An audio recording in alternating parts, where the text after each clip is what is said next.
पौधों में से कौन सा पौधा सबसे ज़्यादा ऑक्सीजन देता है, बता पाओगे? कौन सा पौधा? हाँ, पेड़ या पौधा जो उदाहरण मतलब से ऑप्शन दे दो।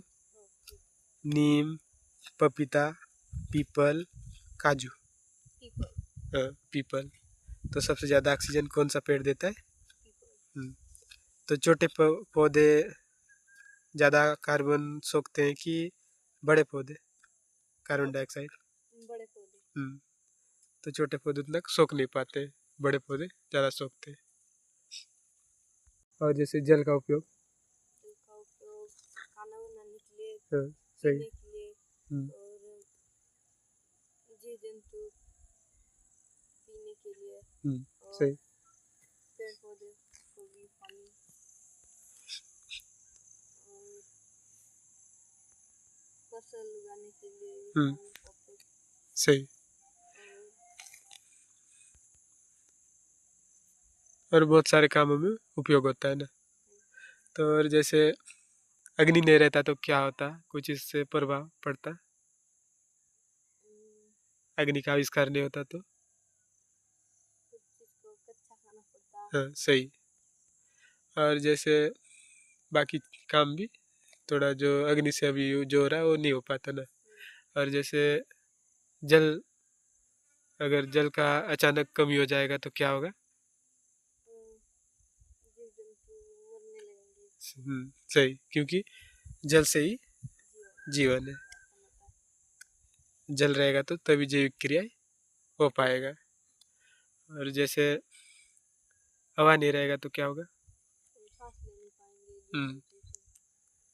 सांस नहीं ले पाएंगे, और फिर बहुत सारी दिक्कत होगी, फिर वातावरण हो गया, फिर जीव भी मरने लगेंगे, क्योंकि ये सब का होना जरूरी है जीवन के लिए।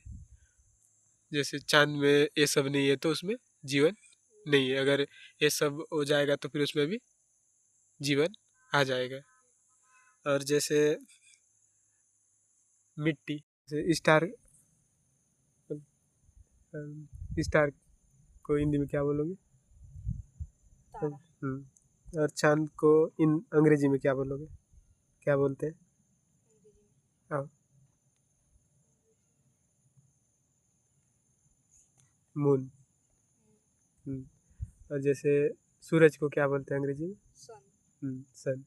और पृथ्वी को? जैसे जैविक पृथ्वी में जैसे रहते हैं जैविक और अजैविक घटक, जैविक घटक किसे कहते हैं, जानते हैं?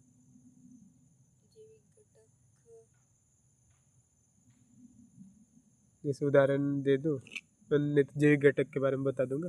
जैसे जैविक घटक आने जिनमें जीवन पाया जाता है, और अजैविक घटक आने जीवन नहीं पाया जाता। तो जैसे कि इनमें से किस में जीवन, मतलब इनमें से कौन सा जैविक घटक नहीं है, तो इसमें ऑप्शन दूंगा मैं।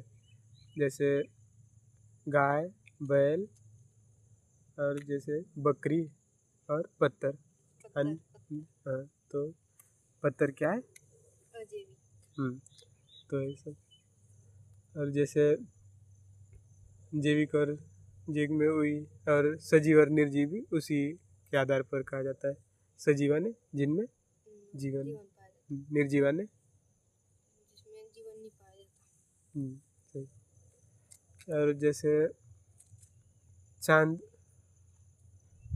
पृथ्वी से पूरा देख सकते हैं कैसे, चांद को पूरा 100% नहीं देख।